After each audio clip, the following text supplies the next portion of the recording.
to join us here this morning. And Bill, I'll yield the floor to you. Well, I think you might be muted still, Bill. Thank you, Congressman. On behalf of First Selectman McGeary, and I'm sure First Selectman Rob Smith over in East Haddam, we're very grateful for you to provide this assistance to us to put this project forward. It's a benefit. While it's a state bridge and the state is handling the rehabilitation of the bridge, the benefit really is to the two towns of East Haddam and Haddam.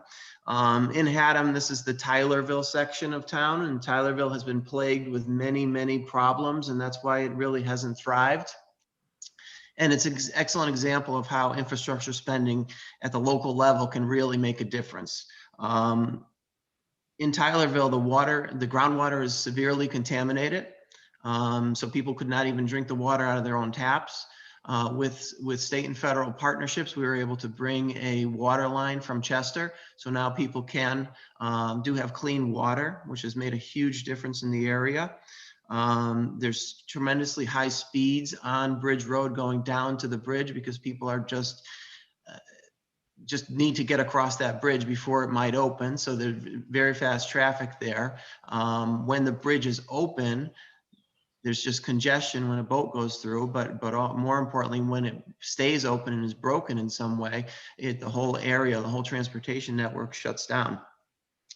And then on top of that, there is no pedestrian amenities. There's no sidewalks, no crosswalks, nothing geared towards the pedestrian, where there is a lot of shopping and a lot of stuff on both sides of the river. So one by one, we're taking care of those issues. First with the groundwater, which I talked about, that issue is solved. We received a federal transportation alternatives planning grant and infrastructure grant from the federal government, a TAP grant for the sidewalks. So we'll be installing sidewalks from Saybrook Road all the way down to the railroad tracks at the river. That will be under construction next year. The design is complete, so we'll go out to bid in the fall. And that will be under construction next year. So that will provide a safe way to walk down towards the river on Bridge Road, which is really important and starts to connect everything together. And then we also are working with the state to rehab the bridge. The state is spending, I believe it's an 80-20 federal grant. I believe the state is spending about $50 million in federal funding to fix the 100-year-old bridge. It's a swing bridge, so it opens and closes for the boats. So it has a lot of breakdowns and stuff because it's just so old. So they are working on a complete rehabilitation of the bridge. That will solve a lot of the traffic issues in the area and help traffic move more efficiently. But most importantly, and I think what is the majority of this funding is for a way for the pedestrian to get from Haddam to East Haddam. Right now, the bridge is 100 years old, as I said. The bridge is only maybe about 24 feet wide, shoulder to shoulder, so it's barely sufficient for two-lane traffic. So it is extremely dangerous for pedestrians to walk on it. It's not allowed pedestrians aren't allowed to walk on it, but they often do. Whether it's to go across to East Haddam for a good speed and the Gelston House and some great restaurants over there, or to come from East Haddam up the hill to the more utilitarian uses of our grocery store, Dunkin' Donuts, the Dollar General, and the different types of uses that we have on our side, whether it's the actors at Goodspeed or whoever, they are taking chances by walking across the bridge. So it's very dangerous. What the state is going to do, and what we've applied through for federal, again, not a new project, we applied for federal build grants for three years for this, very competitive process, to put a pedestrian walkway on the bridge. And this funding will fund that. And what it will be sidewalk approaches from the sidewalks we're building all the way to the railroad. This funding will pay for an approach sidewalks all the way up to the bridge.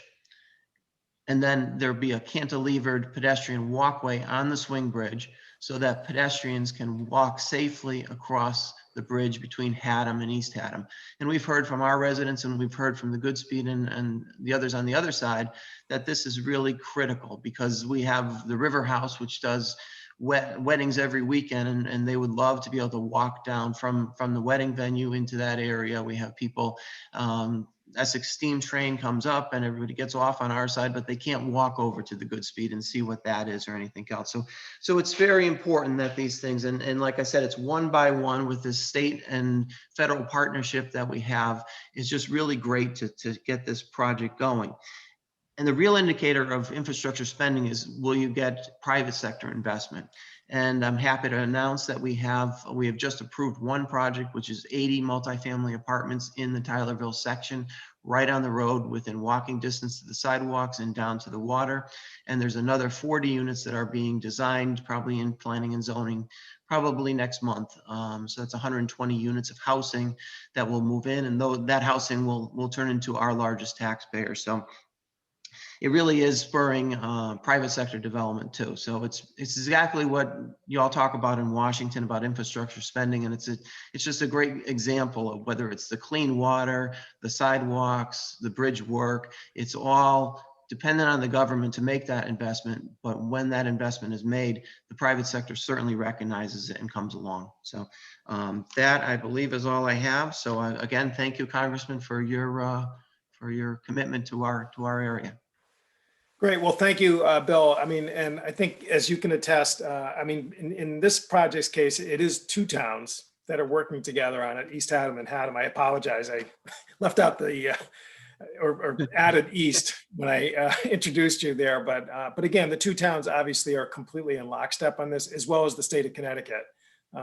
State DOT, again, strongly supported, this enhancement of the swing bridge, as a way of, again, just trying to promote getting people access to be able to, be pedestrians and get out of their car and walk to enjoy these areas there. I mean, frankly, that is a common thread. I think, frankly, of almost every project that we've heard from this morning, that it's, trying to make walkability, on par when we talk about transportation infrastructure. And also there's a lot of intermodal connections that I think, we heard this morning from all the speakers. So anyway, I'll stop there. I don't know if, any of the press that are